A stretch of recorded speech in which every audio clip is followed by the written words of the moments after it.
Welcome back to episode 2 of season 2 of the Bach and Arthur podcast. Let's go. Oh my God. And do you know what we're talking about today? What? Oh, I'll tell you. We're talking about scientific veracity of movies, celebs with unexpected degrees, not dungarees, Digital I.D, Asteroid update, that thing in the sky that's coming towards us, Oh, yeah. and Hyperfixations, specifically our own. Going to be a sweet, interesting episode. Oh, it is going to be sweet As and always. interesting. Yeah, as always. Name a bitter, uninteresting Bach and Arthur podcast episode. I'll wait. Oh, episode 19 on lemons. I wonder what episode 19 actually was. Yeah, it was the one straight after anxiety, I think. No one will ever know, though, True. because the time has passed. True. Anyway, coming up first, we've got scientific veracity of movies. We are movie enjoyers. We watch a lot. We like scientific movies. And I was speaking about watching Day After Tomorrow the other day. And I was like, oh, is all of this scientifically accurate? Methinks perhaps not. And we were like, oh, let's do a couple of... Is that your internal monologue? Is that, think perhaps not, Methinks probably actually. not. So we're going to do a little segment. And if you guys enjoy it, we can do loads more because there are loads of movies and loads of them get stuff in science wrong and right. There's loads of movies. There are so many movies. Because, spoiler alert, there are a lot of movies out And there. we're going to do 4. And we've watched almost all of them. True. Okay, we're going to start off. I'm going to start off with Day After Tomorrow, and then Batch will go, and then I'll go, and then he'll go. So Day After Tomorrow, you haven't seen before, right? No, the Day After Tomorrow. So we're talking about in the near future, or the one, not the one that happened yesterday, right? Yeah, I don't.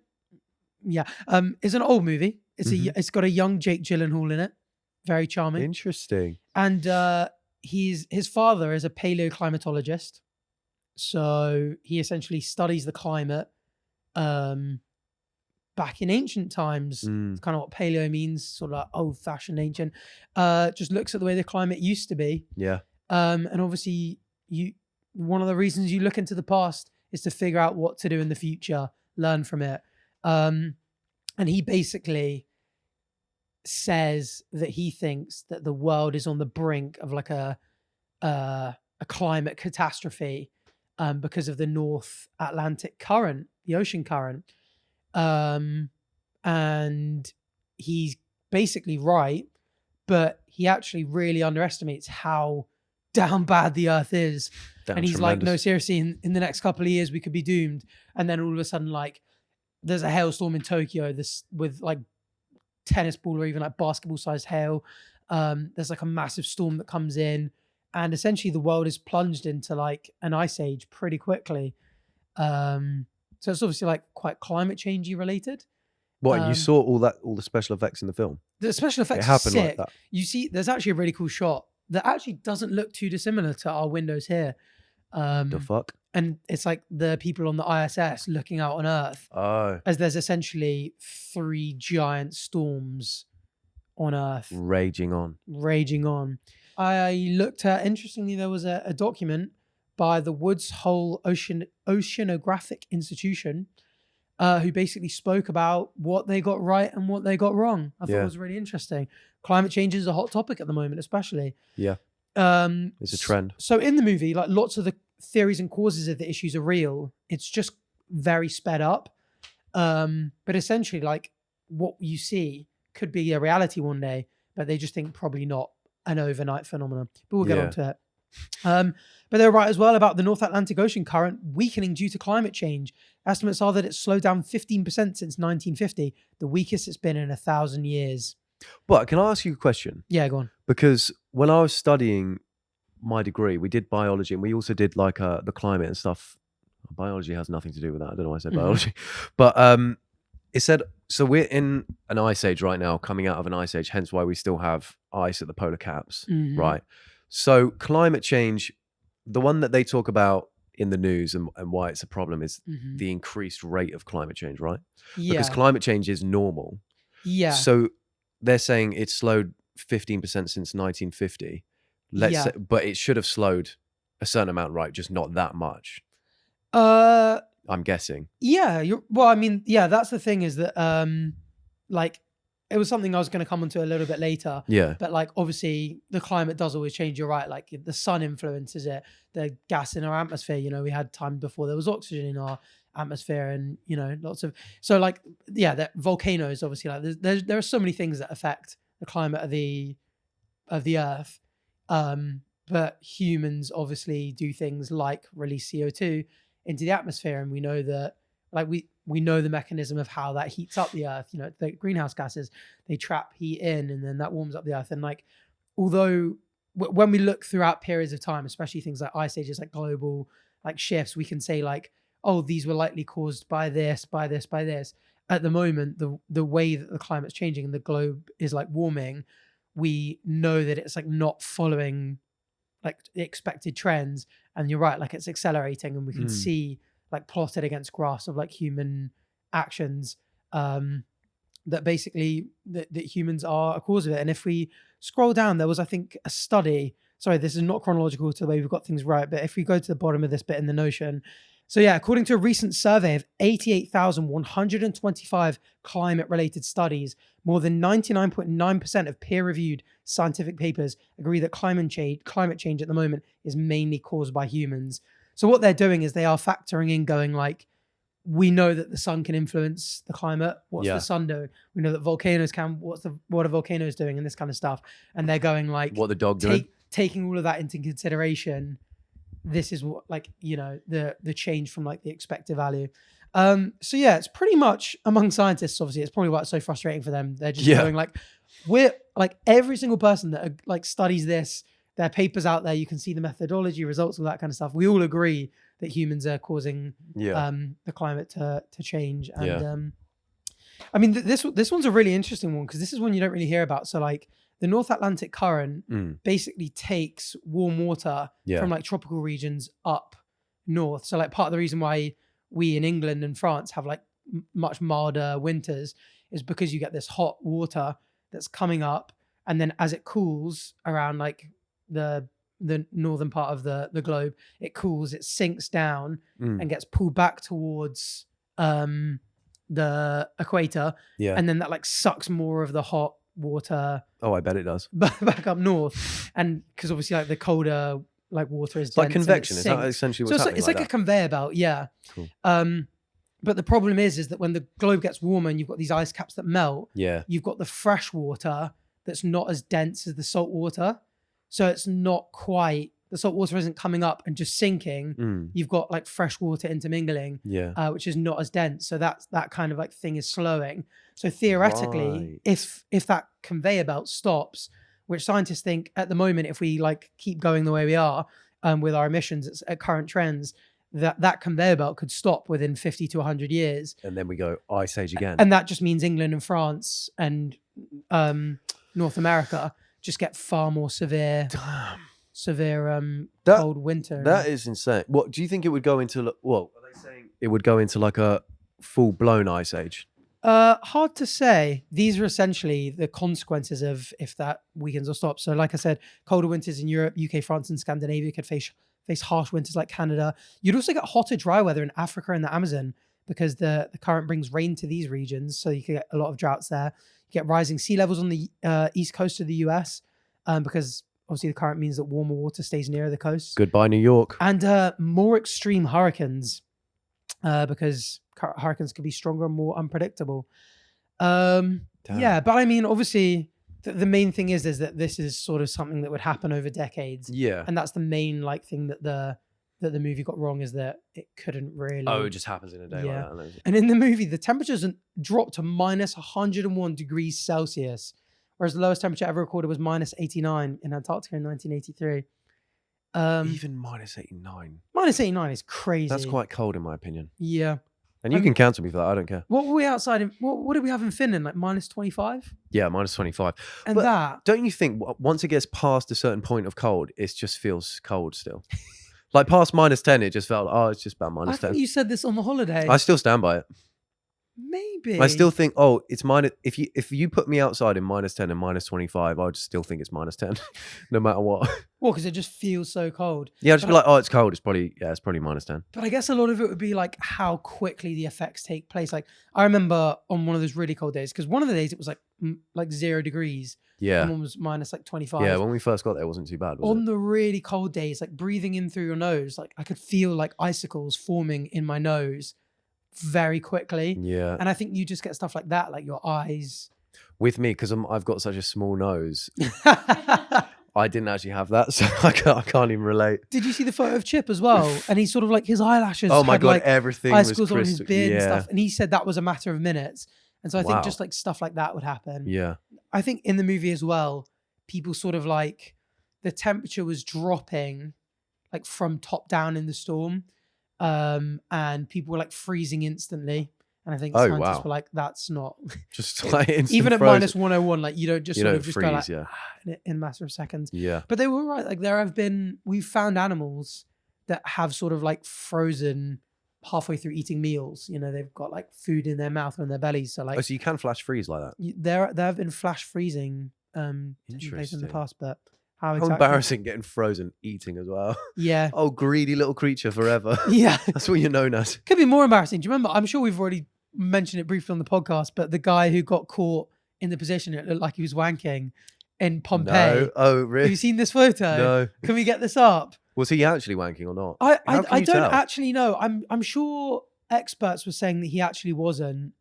Oh, they're trying to defend him. But if you go on we know where he images, was. Oh, it's all blurred because. Oh my God, he's lying down. Oh no. Yeah, he's really in the position. Like he's either having a wank or he's got a stomach ache. Let's put it that way. Oh yeah, there Right you on go. his Pompeii penis. man is not actually masturbating in photos. So I think scientists came out and were like, or you know, people who study this kind of thing were just like, by Curious the way, though. not, but it's such an embarrassing yeah position to be Well, found. you in, could be worse.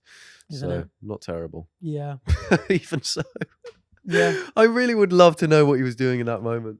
Have you been seeing those? I know this No. is a tangent, but have you been seeing those AI videos on TikTok where it's like, oh, wake up on the day of Pompeii's eruption? Yes. Oh my goodness. Crazy. Yeah. And then you can actually see what it would look like. And It obviously is. not accurate, but still cool. Yeah. Interesting how they're doing that now. Yeah. I've lived so many lives. It's like day in the life of like a Coal street miner. peasant in London in Yeah. like the 1800s, and you're like, oh wow. You name it, I mean, they it's make it. AI, so that kind of stuff's quite controversial. at the Crazy moment. how well made it is. Yeah.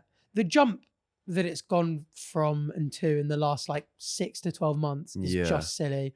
And to think that's what we have access to. Imagine what people with less restrictions have access to, what they Yeah. can create. But yeah, pretty crazy. I mean, maybe we should do a bit more of an episode at some point on climate change Weather. and stuff. Because I'm sure, I mean, there's so much discourse about it these days, especially with like a lot of politicians maybe being like climate change deniers. Yeah. I'm sure most people listening, if they're interested in science, kind of like know about it. But I don't think really the media conveys it very well. No, that's what I mean. Because I find it personally really interesting.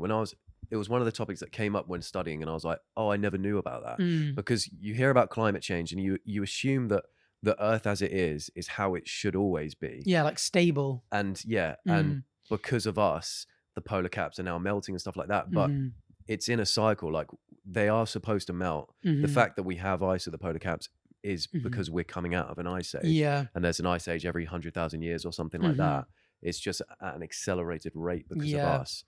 But that's not like common knowledge. People just think the Earth is how it is, and it's us that's getting rid of the polar caps. Yeah. Interesting to think what happens to the polar bears and stuff like that, though. We see sad videos, don't you, of them sort of like on floating Just bits of breaking ice with off just and like a lot of sea in front of them, and they're just like, oh damn. So it's like, but that was another thing. Like, it was part of the same sort of module, I think, but it was talking about how every animal will only live for maximum 100,000 years before it goes extinct. And then there's another animal that is like, everything's on a cycle where everything you see now shouldn't always be here and won't always be here.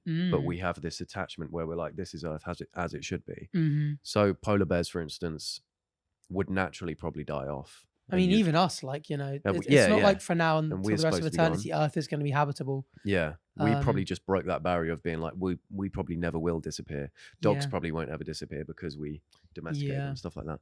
So because last time we spoke, you were just finishing that film, right? Did you say you've finished it now? What would you rate that out of 10? Ooh. It's an enjoyable movie. I think about a 7. It's nothing too crazy. Yeah.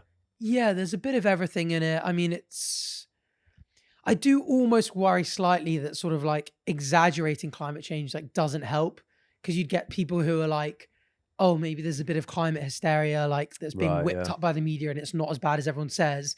And then they go, here's an example. Look at this movie.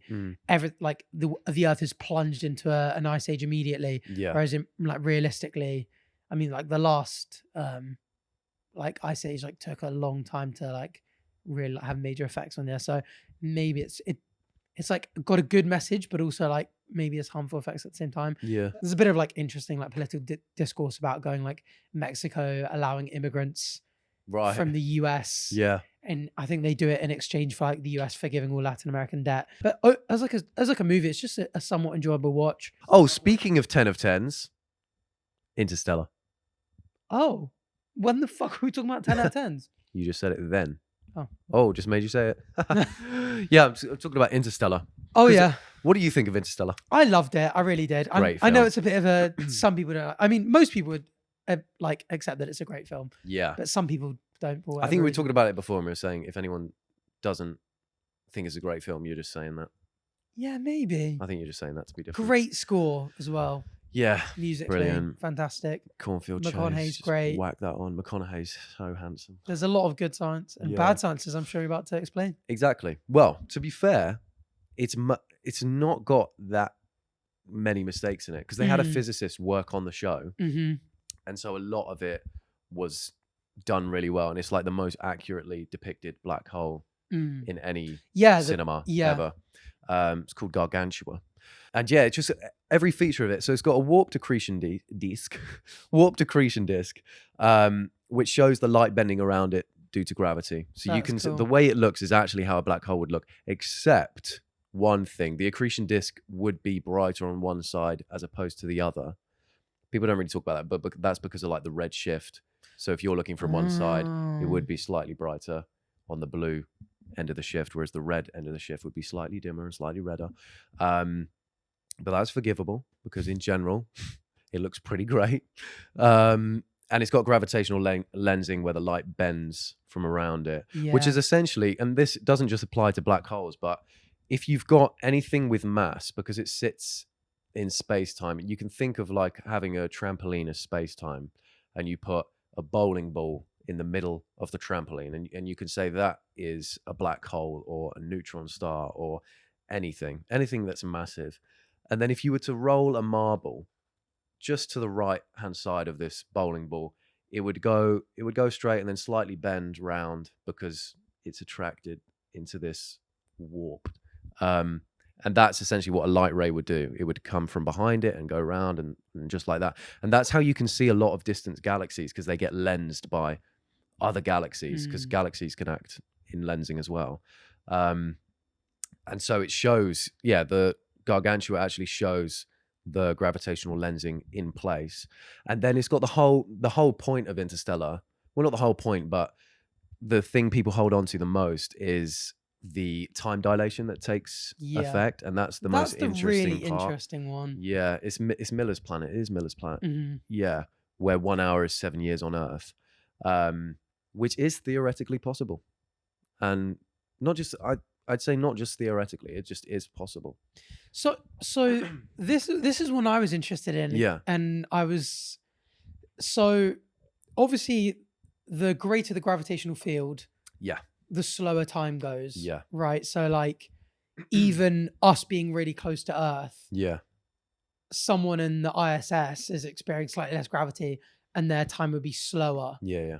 No, their time would be faster. Yes. But then they're moving through space faster. Yeah. So their time would also be so it's slower for that. It's affected because of their speed, but also because of their distance. Yeah. From Earth. The bit I'm curious about here, so they're really close to a supermassive black hole, right? Yeah. So are they in a massive gravitational field? Yes. That's the whole. So why don't they feel it? That's the whole reason. Well, because there's 3 different ways that they could be. I say 3 different. For this to work, because they're so close to the black hole, it has to be a supermassive black hole, because it means that the event horizon is far enough from the singularity for you to be in orbit, feel its effects, and not be torn to shreds. So, and we know Gargantua is a supermassive black hole. So that then accounts for that. But also, if the supermassive black hole is spinning, like rapidly spinning. I think it's called a Kerr black hole, where it just rapidly spins. That flattens out space-time around a spinning black hole, which means you can get closer to it without feeling the effects of just being ripped to shreds. And I'm pretty sure Gargantua is spinning at a rapid rate as well. So it explains why they can be so close to it without just being torn to shreds or sucked in or whatever. Right. So that's why they can be orbiting it and feeling the effects of time dilation at the same time without just being destroyed. And yeah, it's just because when you're in such a big gravitational field, space-time, which way around is it? Space-time gets stretched out. No, space gets stretched out, time contracts. Or is it the other way around? Space stretches, time slows. That's what I was trying to say. Space stretches, time slows when you're in a gravitational field or you're traveling at speeds close to the speed of light, essentially. And so for them, their time on the planet feels normal for them, but for an observer that is super far away, it looks like, or not looks like, but they observe it time differently. So they're aging 70 years on Earth, whilst on that planet it's been that's what it is, isn't minutes. it? Is it an hour for 7? Is it an hour for 7 years? Yeah. So they chill for an hour on this planet, and 7 years on Earth. 7 years pass. Yeah, 7 years passes on Earth. And yeah, and that's true. Like if you were to take a clock on the edge of oh yeah, because the ticking sound in the score represents a year on Earth as it's going on. Yeah, because if you were to put a clock on the edge of a, say you put it on the event horizon of a black hole. Wait, a year on Earth? That can't be right. If 1 hour is 7 years on Earth, each tick would be a seventh of an hour, which would be every 10 minutes. And I think it's like almost every second. It's something like that. Each tick represents approximately a day on Earth. And each tick is a day on Earth. Every 1.25 seconds, yeah. Because he gets back and his daughter has out-aged him. Yeah. It's really sad. Which is such crazy. A sad moment. But yeah, if you were to have a clock on the edge of the event horizon of a black hole, the time would just slow down in comparison to an observer who's on Earth. Like their clock would just go so much slower. And if you were to observe, if you're an observer from a distance watching someone go into a black hole, they'd get to the event horizon, and for them, they would go through and be gone. But for an observer who's not there, time would slow down and just ultimately stop. So they would forever be on the event horizon, just there in front of you. Yeah, which is a really weird thought. It is. And then they depicted wormholes as well. Because they went through one near Saturn, which is based on theoretical physics. The thing is with wormholes, we really have no idea with wormholes. Like they say, oh, it could be possible, but it's kind of very much sci-fi still. Wormholes. It's not really like a thing. I personally don't think wormholes would ever be discovered to exist. Do you not think? No, I don't think so. I would love like a theoretical physicist or a quantum physicist to come on and we could just ask them a bunch of questions about it. Like, what the hell? But I mean, even they don't know. I mean, I was watching an episode of Star Talk recently, and Neil deGrasse Tyson had, I think it was a particle physicist on, and he was trying to he was speaking about dark matter and antimatter, and he's like, whenever physicists and quantum physicists like speak at the moment, they're very aware that like whatever they'll say, like 10, 20 years, 30 years or whatever might just look so silly. Yeah. Because like we've spoken about it before, like, you know, you had like New York Times sort of going like, man will never have lighter than air aircraft. And like a couple of years later, it's been invented by the Wright brothers. Yeah. I think I remember because I called them, I was like, it's the Warner Brothers. And you're like, wait, is it the Warner Brothers? You talked about because it's not the Warner Brothers. That is true. But they're very like that with, because I mean, even. So you say one thing and then in 5 years, it's a completely different landscape. Because I can't remember why I was looking at it the other day, but I was like looking in, I think it was like some sort of like theological question. Like there was some sort of argument discussing like, you know, we don't necessarily know that gravity is a thing in like exactly what it is, but you can see the effects, and like that's the same reasons like some people used to believe in God or whatever. And then obviously like you've got the kind of like Newtonian idea of gravity as a force, like Einstein's relativity, but then also like the quantum physics stuff I was reading, and I was like, I mean, I don't know do you know much about this and like the idea of like gravitons and like there are tiny like quantum particles that like give particles mass and gravity. And it's just like what are you talking about? Because it is what they're looking for is a grand unified theory where gravity, every physical law at a certain heat and energy is one, including gravity, but they can unify every law, like the weak interacting electrostatic stuff, everything, but they can't unify gravity yet, and that's why they're looking at gravitons, and maybe that's how they unify it. But then they've measured gravitational waves, so that kind of goes, I don't know if that supports it or goes against it, so they still have no idea. It's so interesting, but you can go so deep down that rabbit hole of what gravity actually is, because then the whole graviton thing kind of just ruins relativity which then you just throw in another spiral, because then it becomes a particle based thing rather than space-time being one fabric. There's a really cool diagram, can we pull it up, of like how early everything is when we have like, maybe if you type in like grand unified theory, like time after Big Bang, have you seen it? And it's sort of like 1/600 billionth of it, or how long it was, maybe the one on the left is the slightly easier one to. There you go. So you have Big Bang, the unified force, which we don't really know. Gravitation splits off first, then the strong nuclear force, weak nuclear force, gravitation, and electromagnetic. And they sort of like all split, and so that's why this is really interesting, because the guy that went on Space Talk, Star Talk, he worked on the Hadron Collider, and just speaking about like, you know, I can't remember how many times it goes around per second, but you've just got this massive underground tunnel. Ridiculous, so going basically it's like 17 kilometers long, and it's and it goes around like countless times per second. And he was like, we're essentially just trying to recreate the earliest moments of the Big Bang. But they're trying to like measure what happens after those collisions within like the first because it happens so quick. Of a second. It's just so crazy. I wonder if they ever will unify.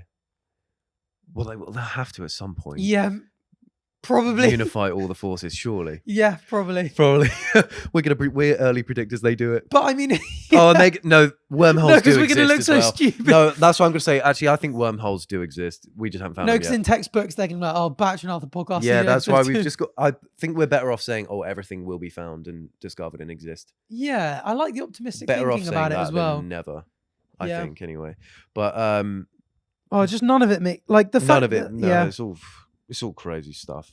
But because I don't want to ruin the plot of Interstellar too much, but it's a mission to find a new Earth, basically. Would you do it? You risk your life. You've got a family at home. You've got children. Would you do what Matthew McConaughey did?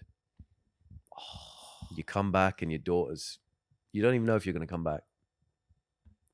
This is I really don't know. I mean, if I had to do it to save humanity, probably. But if they were like, it can be you or someone else can go, I'd want someone else to go. But would you part of you not be like, but I know I'll do it better than they will? How you would not let someone else go? Do you think I have my own abilities? You would not. Because you're right. No, you're right. No, you're right. No, if you want something done right, do it yourself. But you're only a hope. No, it's so tough. Because I always I think part of being an atheist and thinking that life genuinely, like my conscious experience almost certainly ends when I die, is that like I feel like it's very, very valuable. Like I feel like if I was a strong believer in an afterlife and I was convinced that once I died I was going to go to heaven, I'd probably put myself forward for that type of thing more, because I'd be like, either I save humanity or I die and end up in heaven a bit earlier and have to wait for my family or whatever. Right, yeah. I think kind of thinking like, if I die, that's the end of my conscious experience. Stuff where I have to like put my life on the line, unless it's something I like really care about. And I don't think like having my name in the history books as that type of person is quite enough for me to risk, but it's close. How about you? Because it would be so sick being like one of the first. Yeah. Because I'm sure even now you can apply to be one of the first 100 people to go live on Mars from SpaceX. Yeah. And you would just go down in history in every book that goes like, these were the first people that lived off Earth. Yeah. These were like the founding fathers of Mars, essentially. Yeah. Is it worth going down in history for? That's but the then, question. like, you know, they'll remember your name. Like, who else? And we were kind of like speaking to Harry about this recently, and he kind of went, "Who cares? I'm going to be dead." And I was like, "You're kind of right." That's the thing, isn't it? It's like ultimately, you will be dead. Like, who cares if people remember you? But do we? Then at the same time, but we do care. Why do we care? Because there's the famous, like, you die twice. Your body dies the first time, and you die for a second time the last time someone ever says your name. And it's like, but then do you care? Because you're already dead. Yeah, I know. Who cares when you die the second time? Maybe there's always a thought in the back of our heads that we're going to come back. Maybe we're not fully dead. Oh my! Well, this was a Brian Cox on Joe Rogan. So like, I've been watching a lot of space podcasts actually recently, which is kind of weird because I tend to be much more of the like biology side. Yeah. But he was saying, like, he believes, obviously we don't know, but he believes that the universe is infinite. Yeah. And so everything that could happen will happen. So there'll be this podcast with this exact set, the exact same, but I'll be called Batch. Yeah. You'll be called Arthur. That's like, right. Every single possible thing that could happen in an infinite universe will happen eventually. And it's happening now because it's infinite. What do you mean it's happening now? Oh, you mean infinite, out there? So it's happening now. Like that, I am out there somewhere. I think he means more temporally, like this. But I guess. But even regardless, if it's infinite materially, if it's infinite, it has to be happening now. Yeah, if it's an infinite. Oh, he just said infinite, and I thought he meant like it would go on forever. Yeah. So obviously, like every possible arrangement of atoms. But you're right. If it's spatially infinite as well, like if there's just an infinite amount of space with stuff in it. Yeah. There is this exact conversation happening. And he made the argument of like I don't know if he posed it to someone who was religious or not, but he was like in a universe where it is spatially infinite and temporally infinite, where's there room for a creator? And it's not really a question that you can answer. Well, yeah, that's quite theological and philosophical, isn't it? It is. Because I'm also like with the kind of like idea of an infinite. I mean, it kind of goes back to like does everything have a beginning? Is it just the local presentation of space-time that has a beginning? Yeah. If there was no beginning, like, can you ever get here? Yeah. If there's no ever start, like, how do you ever get to this point? Yeah. If an infinity, we could do an episode on infinity because infinity is so interesting. Oh, we should just have it infinitely long. Just never stop. Just a live stream until we'll die. No, but we won't, because by the time we come to death, they would have figured out how to keep us alive forever, and they'll be like, "Oh, we can't let this stop. This is brilliant. We need to keep this going." But yeah, shout out to Brian Cox for that one. But it's the last bit that where the physics kind of becomes way more speculative, like the black hole, time dilation, all that kind of stuff's all real. But it's the bit, not to spoil it, at the end when he's in a certain place and stuff's happening. Yeah. And he's influencing stuff. That's the wormhole stuff, though, isn't it? Like that's influencing past events. Yeah, that stuff is pretty unrealistic. Yeah, but it's kind of necessary for the film. Yeah, to have a nice. It just pulls the story together. Yeah, pulls everything together. And who knows? It could be the case. Ultimately, the most physically accurate space movie, and the most interesting of them all, and the best of them all, because gravity sucks. So, shout out. Fair enough. Fuck Gravity. Sucks. Did you watch Gravity? That was a bad film. I haven't watched that. No. It's a bad film. Is it? Yeah. Speaking of bad films, what you got for me? Jurassic Park. JK, that's a good film. It's a good film. It's a solid. It's a classic. It really is. The last ones were quite philosophical. This one's just kind of interesting. So they pulled dinosaur DNA outside from a preserved mosquito that's preserved in amber. Have you seen the movie? I don't actually think I have. No way. No. You should watch it. But yeah, essentially not possible. DNA half-life is around 521 years. So Half-Life classic, if you get a bunch of DNA after 521 years, about half of it will have broken down and won't be DNA that we can do anything with. Oh, you know what? I'm not watching the film then. Yeah. So after about 6.8 million years, even the most well-preserved DNA will have broken down just due to natural chemical reactions. So obviously dinosaurs being 66 million years ago, it's a long time. The DNA probably wouldn't be sticking around anymore. Yeah, according to you lot. Which is I know Which is they're a still shame. knocking about. Which is why we can bring woolly mammoths back, maybe, probably. Yeah, the French were doing that. Are they still doing it or not? The Russians are trying to do it as well, maybe. They just keep giving up. Yeah. I'll just do it. Give me the DNA. We Let me get got to their work. DNA. Seriously. Just chuck it. You just chuck it in a what they called elephant, right? And then just shits one out, and then before you know it, you got a woolly mammoth. Not yet back, but it will be. Yeah, at some point, we hope. Yeah. Unfortunately, we wouldn't be able to get the dinosaur DNA and whip it out, but who knows? Maybe we can do something. The only thing I know is that my favorite dinosaur is a velociraptor. Is it? Yeah. Is it actually? Yeah. No way. Yeah. Yes way. Because at the time that I chose it as a child, it was a unique one to choose. Oh. But then people started I thought to choose that's it. why I really like the sauropods. They're just like really long, tall ones. Oh, don't worry. You're still the only one who likes them. Oh, okay. But boring. Let me tell you, velociraptors are nowhere near as cool as you think they were. Why? Because, first of all, they were only about 3 feet tall in reality and weighed like 7 to 14 kilograms or 15 to 30 pounds. Oh. Yeah, in the movie, they're like man height. They're terrifying. It still ripped you to shreds, wouldn't it? No, not really. Also, they almost certainly had feathers. Didn't all dinosaurs? No, well, hard for us to say. So this is interesting because I was like, oh, I really want to like dive into this. Fossil evidence. They had quill knobs.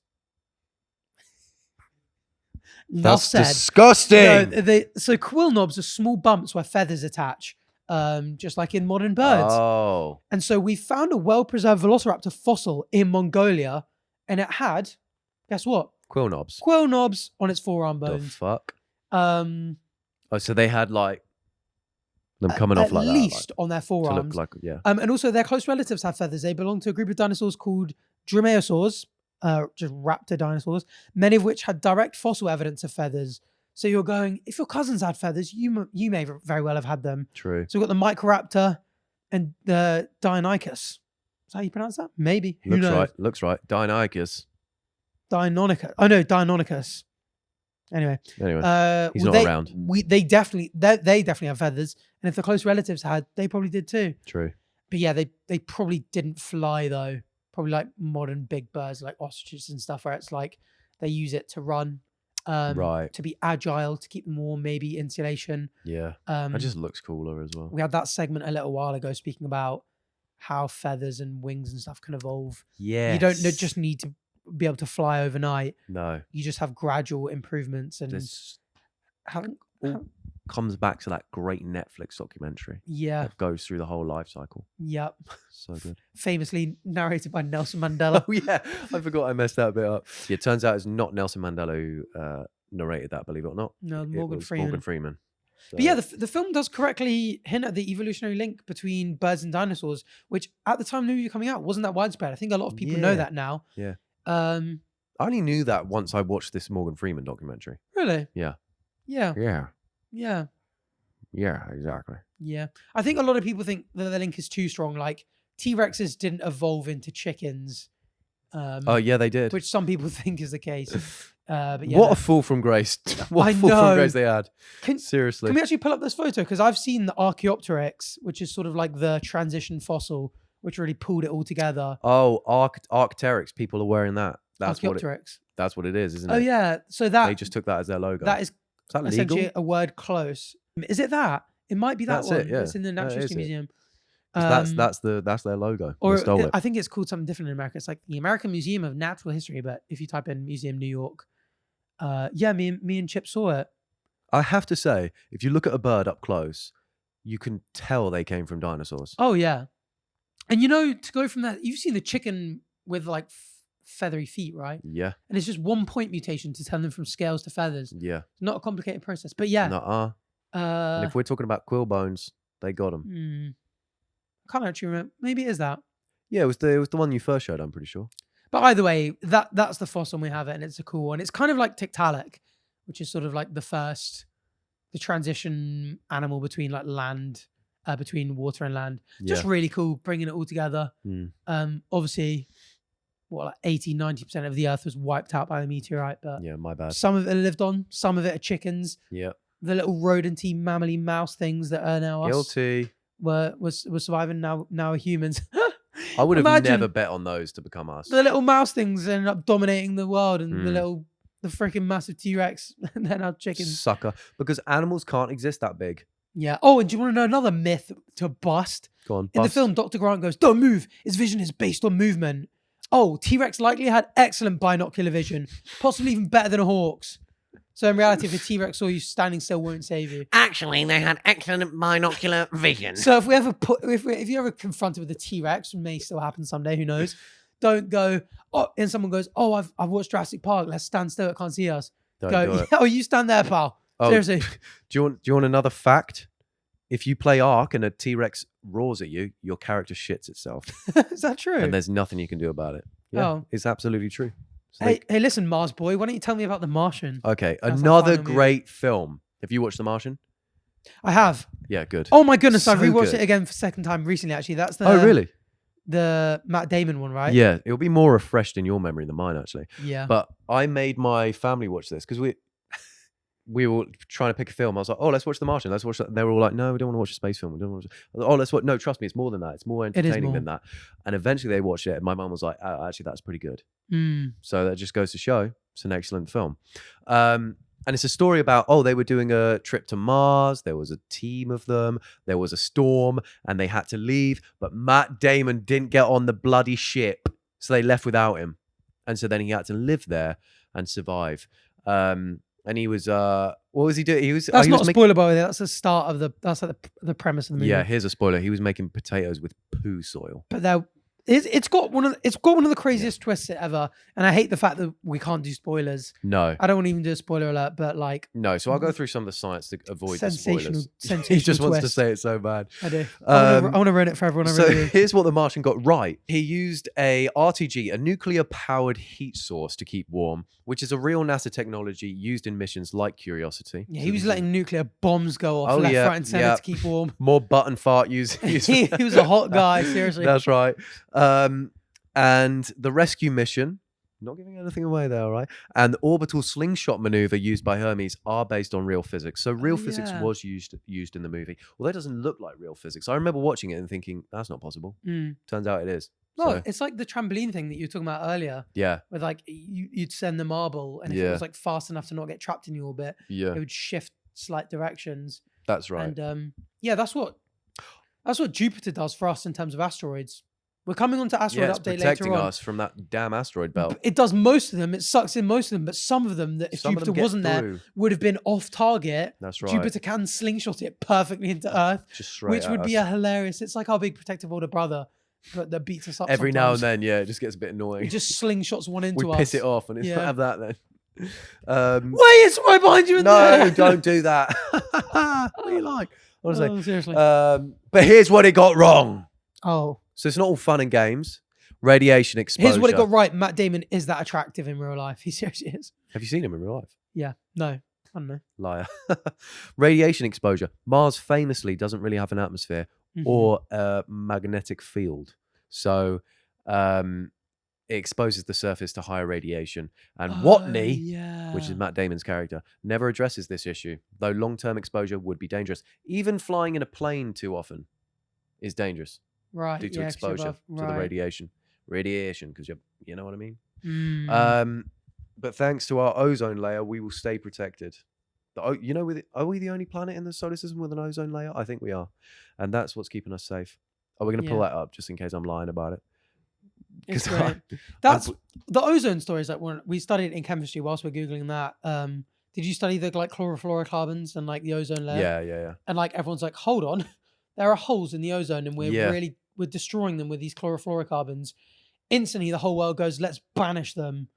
And then the ozone layer is partially repaired. Yeah, it's self-healing. But I've got bad news. Apparently, Venus and Mars have one now as well. Oh, so Mars has a detectable they ozone took layer, one. but it's just much weaker. Yeah, ours is the only solid one that's really doing any So protection. ours is the only one that's like enough to protect us from. Yeah, and Venus is just hell. Anyway, no one Yeah. wants to go there, so I don't care about Venus. Oh, So fair enough. yeah, I said it. I don't care. So it's too dangerous. Radiation and Martian gravity's effect on movement. Watney was just sort of walking around, but you would be more like Yeah. you'd need the boots to like bring you back down and as you go up and stuff because Kind of a pain for Hollywood, isn't it? Like, yeah, because they don't have. It just doesn't have much gravity there. yeah. It does have like it's got like is it 30% of our gravity or something. I'm just Does it? pulling numbers out my ass. No, let's Google it again. I'm going to Google guess time. 30% of Earth's gravity. Is Mars Let me only lock a that third in. of the size of Earth? I No, thought it was way smaller. no. So what is it? Denser? Oh, maybe it is a third of the size. I'm going to go 37% of Earth's. No, I'm sticking with 30% of Earth's gravity. Let's see if I'm right or wrong. I'd go 10. Am I right or wrong? I'm usually wrong.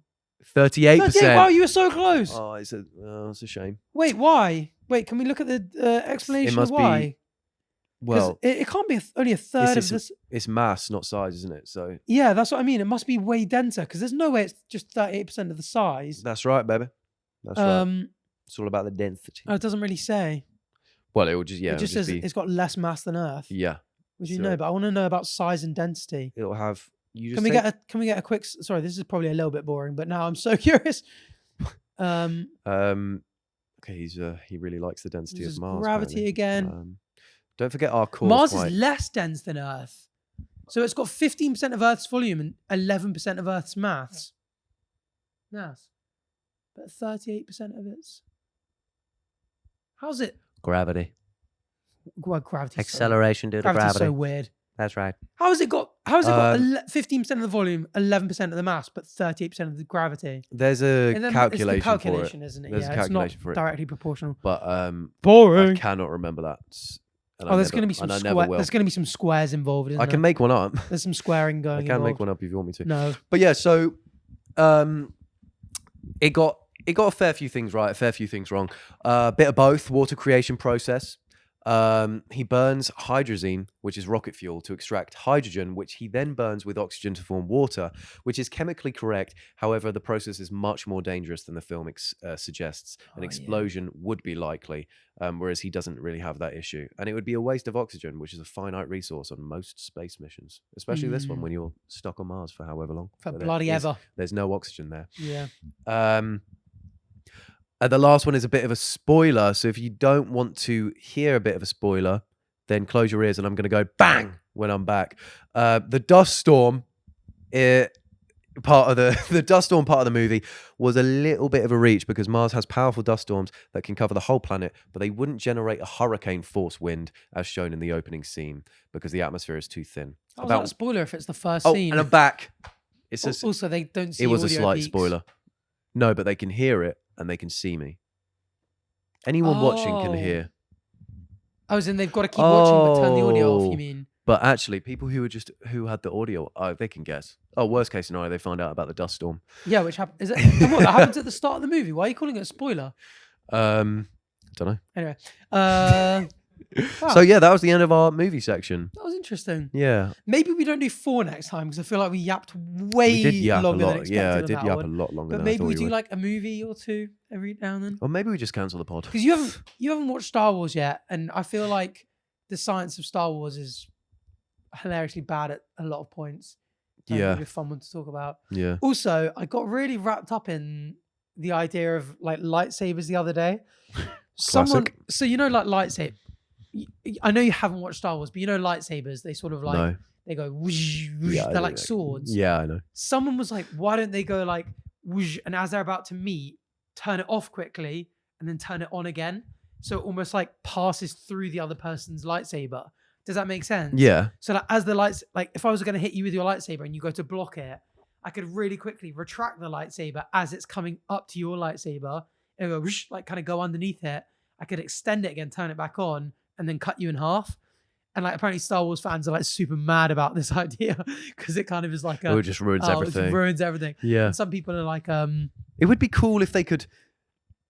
If that, I mean, it's too late now. But if that was in one of the, like one person just figured that out, they could do that and be like, okay, Yeah. I'm going to try that. And, the final episode or something. yeah. But then I guess if you see one person do it, you'd expect everyone to be doing it, and Yeah. then it just causes chaos in the fight scenes. Yeah.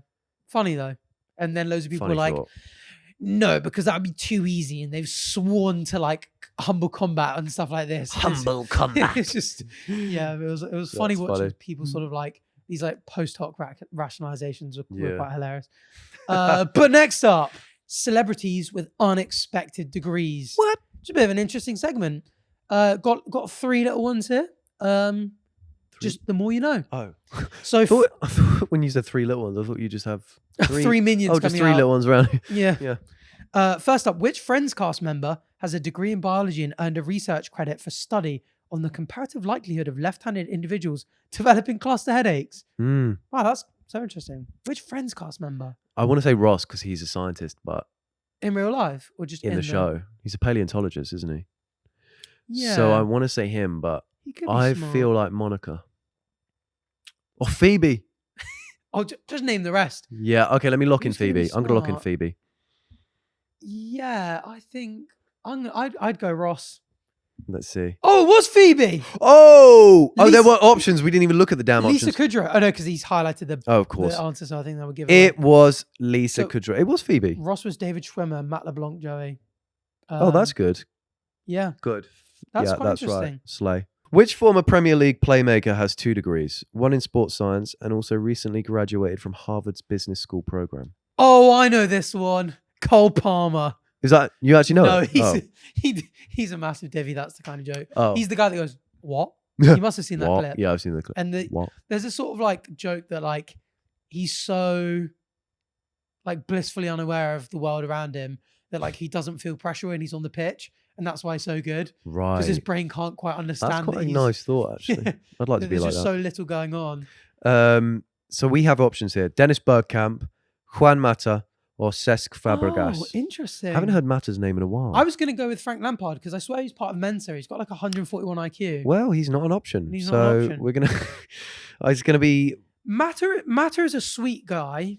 I think it's Juan. Do you know Matter's charity? He's got this thing that he tried to get people to sign up for, and like no one would do it. Where he's like, let's give away 1% of our salary. Oh, and they all just denied it. to like charity, and barely anyone joined. Oh, It's a really sad indictment of it's footballers a who bit earn way too much money. sad, Anyway. actually. Oh, Maybe him goodness. Sounds smart. I'm going to go Dennis Bergkamp. I'm gonna on lock this in one. Mata. I'm gonna lock in Mata. Oh, it's Mata. Juan How have you got Mata. 2 out of 2 so far? Also, he's a sweet and smart guy. I'm cooking. Oh, he's just I'm like a good us for judge of real. character. That's why. Seriously. What's the last one?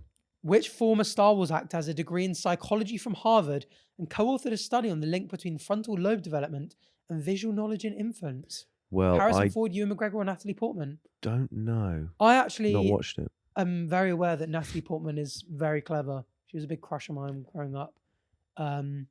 Harrison Ford, I don't think is that. You can't just get horny mid-pod like that. I'm not. You can't just get horny mid-pod while we're talking about this. She was a celeb crush. She's beautiful. She really is. She's perfect in every way. Yeah, So are you going to lock her in?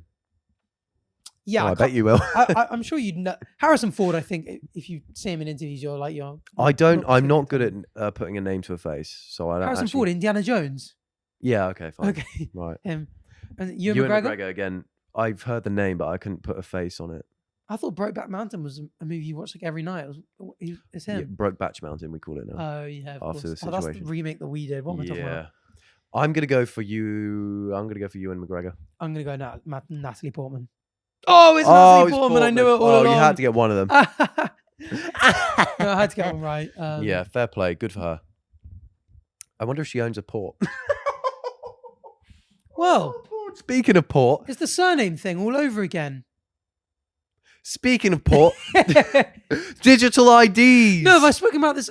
I hate the fact that I ask this question so often because I can never remember what I tell you in person or what I've said on the podcast.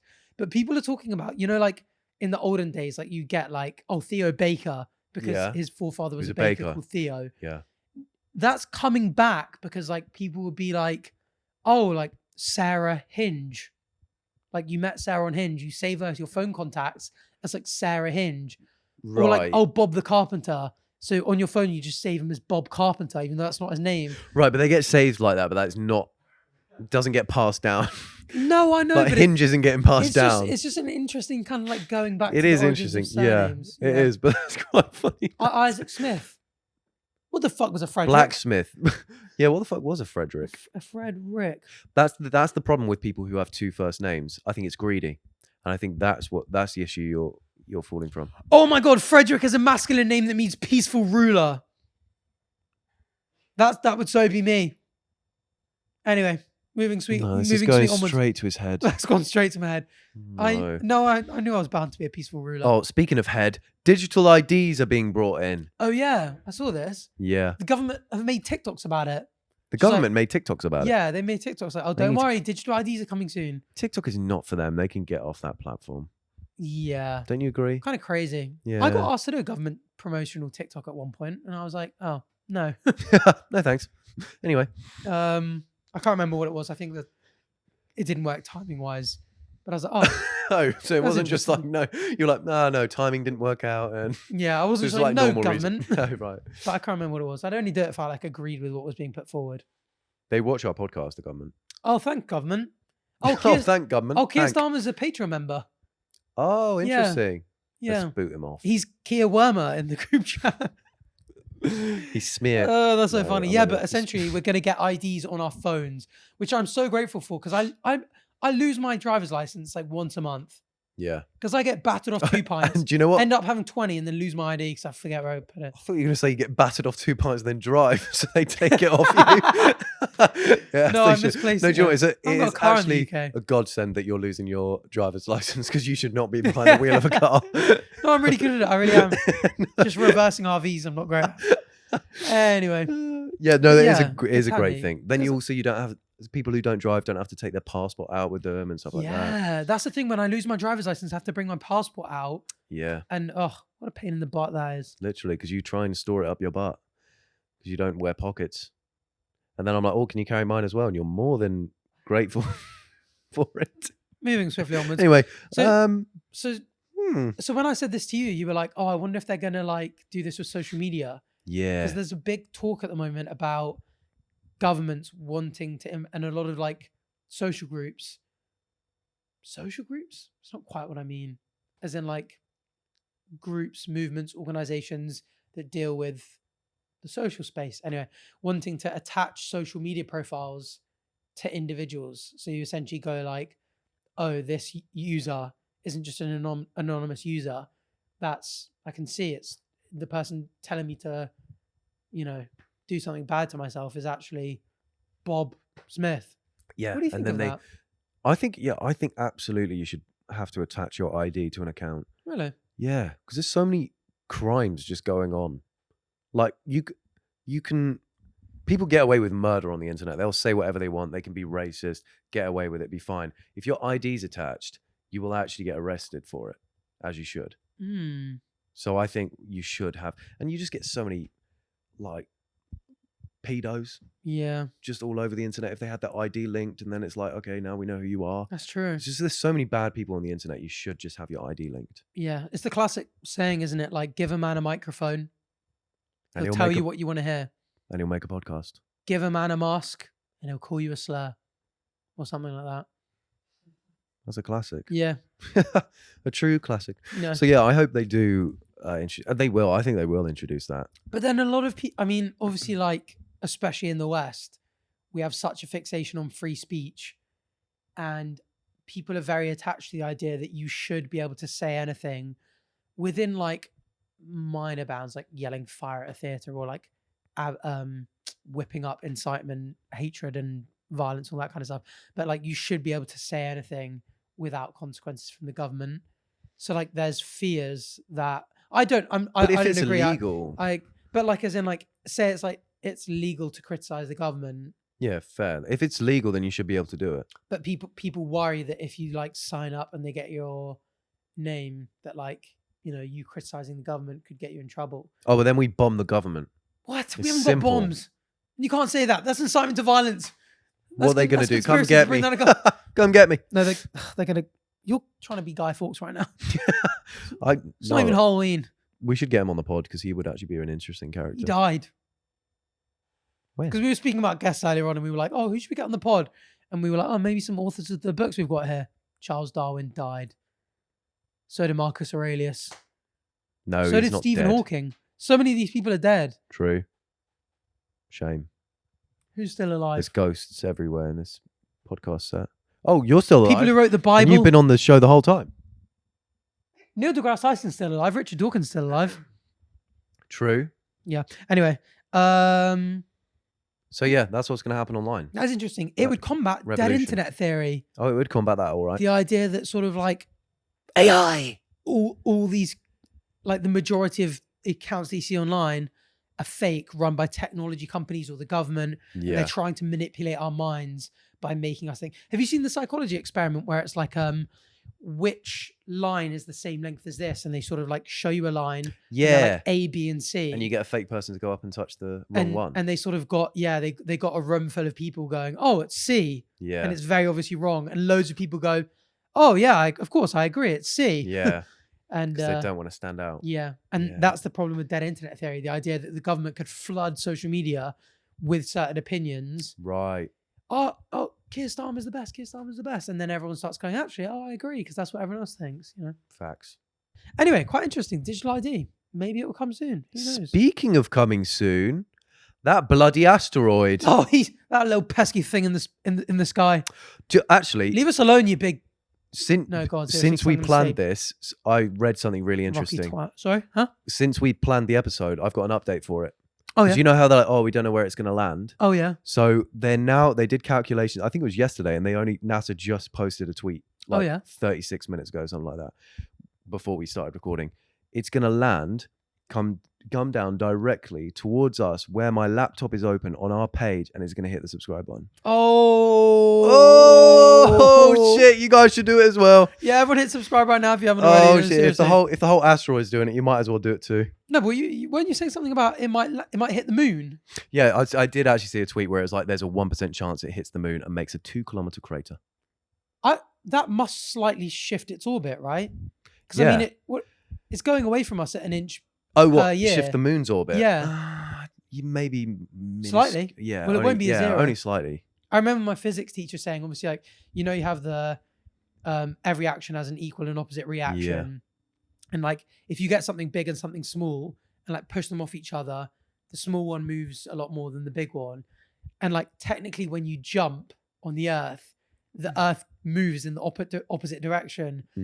By a non-zero amount. You can like calculate how much the Earth like goes in the opposite direction. And it's just really weird to think that when you jump, the entire Earth actually does. Pushing it a little bit this whole time. I mean, well, only in that idea of physics. Obviously, when you push material, it compresses. It moves at like that, like wave of essentially movement moves at the speed of light.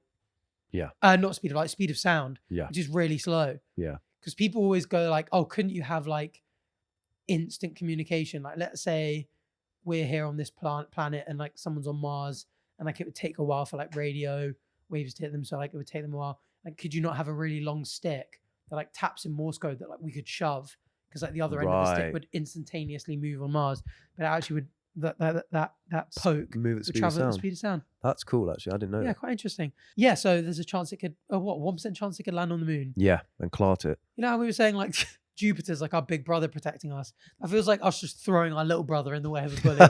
Oh, just keep him. You can have him. Bully's about to punch you and you just hold your dog up in the way. It feels really sad. You know what I mean? The poor little moon taking out. Yeah. You're getting his back blown out for Earth. Seriously. Yeah, cheers for that. But it's got so many craters, it can deal with it. Yeah. But What's another one? I was surprised at, because I was looking at like sort of how frequently this happens. Almost monthly, an asteroid has a near miss with Earth. And by near miss, I mean between us and the moon. Yeah. On the 4th of February, there was one 26 meters wide. We're talking about this asteroid being one that would cause a lot of damage, being between 30 and 90. Yeah. This one was on the 4th of February, literally a couple of weeks ago. Yeah, there's just so many near-Earth objects that are just swinging on by. That's crazy. The most recent one, 4th of February. Well, we're filming this quite in advance. That's the thing. They got to keep track of all of them. Yeah. And every now and then, one will come out from like the Oort cloud. And they're like, where the fuck did that come from? Yeah. And it's coming a little bit too close. That's so weird. Anyway, very interesting. Just another little near miss. Yeah. Hey, what can you do? Oh, speaking of near misses, hyperfixations. Oh, nice segue. I have no idea why they're related. Oh, brilliant segue. It sounded good. Seriously. Seriously. So hyperfixations. Yeah. So this is not an exclusively neurodivergent term. People talk about like people with ASD, like autism spectrum disorder and ADHD, are more likely to have hyperfixations, but anyone can have them. And they are essentially when you're just so fixated on something that you sort of, what is it? You're not really focusing on anything around you. Time passing, obligations, responsibilities, people speaking to you. I think it could be hobbies as well. Like you hyperfixate on something that becomes your whole personality. Yeah. For a period of time, and then you just go off it completely. I was reading about it. Actually, you can speak about yours really quickly. So this was submitted by Freya Hull. And she says, I'm fascinated by hyperfixations on things such as movies, shows, books, games, and why we get them. Would love to hear about any hyperfixations you've had growing up, if you've had any. So Freya Hull submitted this and sent love as well. So thank you for that. So yeah, just to clarify, so this is different to a special interest. So hyperfixation is when you're so focused on a task or interest that you lose track of time and other responsibilities. So it's slightly different to special interest where you're just like, oh, I'm really interested in this for a specific amount of time. If that makes sense. I think what she's talking about is when you get obsessed with something. So special interest or so one of the two. Yeah, special interest. I think that's what she's talking about. Right. And it is a interesting topic because I don't know about you. After I watch a film, that does become my personality for a week or two. Or longer. It depends what it is. I have spoken about this before, I think, but I've watched this series called Vikings, great series. Before I know it, I'm eating roast chicken for breakfast and I'm starting to grow my hair out. And then my problem is that I want to get a tattoo of everything that I get obsessed with. So I was like, oh, I'm going to get a raven tattooed on my chest. I watched Peaky Blinders, got obsessed, and I was like, oh, I started looking at getting Tommy Shelby on my arm. I got the only reason I got a spider tattooed on the back of my neck is because I was obsessed with Spider-Man. Yeah, but does that ever really go away as a man? No, I'm still obsessed with Spider-Man. Yeah. There's only a few that stuck around. I was obsessed with space over a summer. That's why I studied what I studied. You did a whole ass degray. Yeah, because I got obsessed. Because you got obsessed with... Yeah, it was probably after watching Interstellar, you know? Really? I was like, oh, you know what? Yeah, this is for me. I watched something to do with cowboys, and I'm like, oh, yeah, that's for me. I play Red Dead Redemption 2. Before I know it, I've brought out cowboy merch. Well, look, I can't actually help it. My mum has the same thing. Oh, she's making blankets all of a sudden. And then she's making jewelry and trying to sell it at the car boot. No one's buying it. And then she's making things you hang on the wall. She's all over the place and I'm doing the same thing. I bought a knife because I got obsessed with outdoor cooking. What? And I never cooked outdoors. I bought one of those massive Siberian... No, it was a gift from Liv. And then does it go away at some point? Are you just like, I'm no longer interested in this? Yeah. And then it drops to 0? Yeah, pretty much. But it drops to a 0, but you're like... It can't drop to 0 because I really liked it for that 1 week. So part of you is like, I can't just never do that again. So then you end up in this space where you're like, oh, I need to give all of this some love at some point, but I keep forgetting. I'm not really interested, but... Does something else take its place? As in like usually. In terms of time? Because I'm the same. I would say I was the same with languages like chess and piano. Yeah. Like I started with languages and then I was like listening to piano music and I was like, oh, I actually would love to learn this. Yeah. And then I spent ages like learning songs. And then once I learned them and I'd be like, I'm getting to like a really difficult bit in learning the song, I'll move on to a different special interest. Yeah. And then it's like mainly chess at the moment. Yeah. But do you ever get them where it like turns from a special interest to a hyperfixation where like you genuinely like neglect responsibilities? Or because I think my problem sometimes with chess is like I'll finish dinner and I'm like, you know what, I'm just going to study chess or play a bunch of games of chess. All of a sudden I look at the clock and it's like 2 a.m. Yeah. And I'm like, oh my God, I haven't done like the work I was supposed to do. I forgot about my upload, or like I should be in bed. I need to go back. And I'm like, oh God, and I'm really locked in. Yeah, I might have that problem. Yeah. What? Give us some examples. Do you have anything that springs to mind? Liv sat here, by the way, audience. Just throw something in that. Oh, GTA. That was a real problem. You got hyperfixed on GTA. Oh my God, I was getting up at 7 a.m. to go to the casino in GTA for 2 hours every morning. Shut up. Before I had to do uni work. And and I wouldn't go to bed till 4. I was genuinely getting like 4 hours sleep for the space of a month because I was in the GTA casino. That is mental. But not because of the gambling, because I found an Easter egg where you could gamble on horses and never lose. So, well, sort of gambling then, wasn't it? So I was making so much money and then buying loads of businesses in GTA, building up my empire. And then I got to a certain point where Liv had to say to me, what is this money for? And I was like, I don't know, actually. It's just a character. I'm not even that character. So bizarre. Yeah, it was a bit bizarre. That's hyperfixation. But it's like you're neglecting your responsibilities of like, sleep, your girlfriend, your life. Yeah. Like your health. Honestly, all night I would sit there just gambling on horses, and I would forget time passage. I'd be there from 7 p.m. till 4 a.m. just betting on horses, and it would feel like, oh, that was about an hour. So when GTA 6 drops, are you like, I'm scared? I'm in trouble. Yeah, I'm in trouble. Because you said this about FIFA. I was like, have you got FIFA? And you were like, at one point I had to stop playing FIFA. Yeah, because I had this exact same issue. FIFA, I just wouldn't stop playing until 4 a.m. and I would get up early to play it before work, and I'd have the same issue. Interesting, because you're a workaholic like me. Like, it feels like we are, like, a lot of our friends like do kind of go like, oh, in the evenings they'll like just like do a lot of gaming, or do. Me and you tend to always be at our desks like doing something YouTube related. Like, we're always like filming or planning a video, or like doing something. Yeah. Like,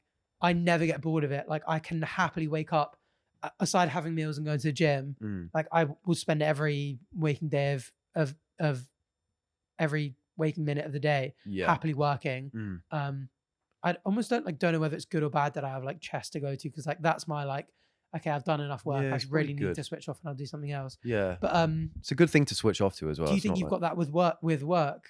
What, as in? Where you're like, you're kind of hyperfixated, where you go like, I do definitely neglect some of my other like. Yeah, 100%. It was, YouTube was one of those content in general was one of those special interests where I was like, oh, I'm gonna make videos now, and that became part of my personality, but it never disappeared, which is kind of a good thing.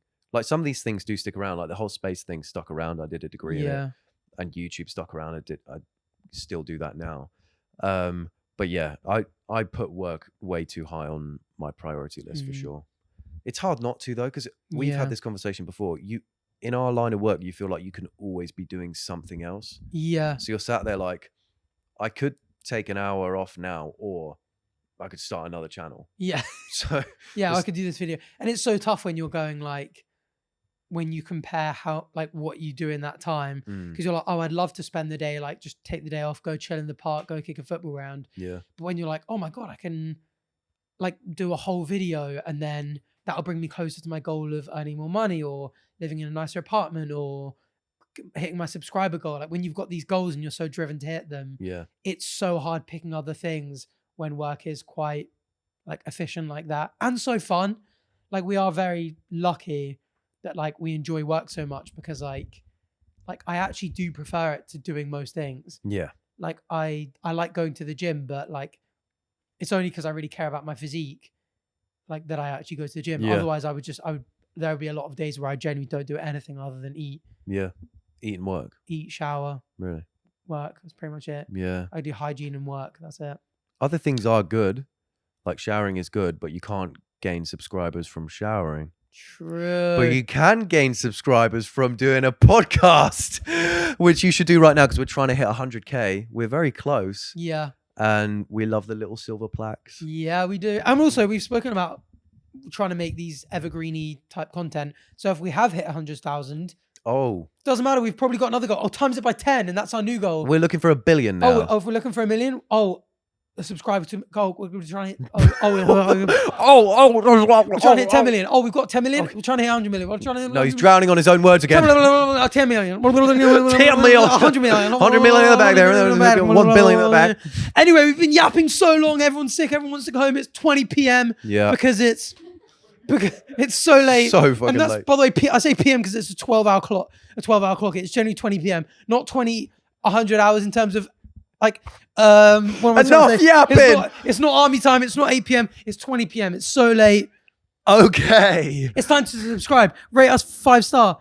Look at the submissions. Oh yeah, one more thing. We've added a new thing in the submissions called like explainer. So it's kind of like the Explain Like I'm 5 subreddit. If there's something we've spoken about that you want us to explain, describe, scientific phenomena, philosophical experiments, moral questions, quandaries, questions, something like that, let us know. Just check out that link. Give us submissions, because we want to do more submissions. And we're going to be posting on socials now at Bach and Arthur everywhere. Go TikTok, follow, Twitter, Instagram, like, Venmo, comment, share it to your family. Do everything on those platforms as well. Yeah. And thank you for watching and listening. Thanks for tolerating us. Yeah, thanks for tolerating. Bye. Bye.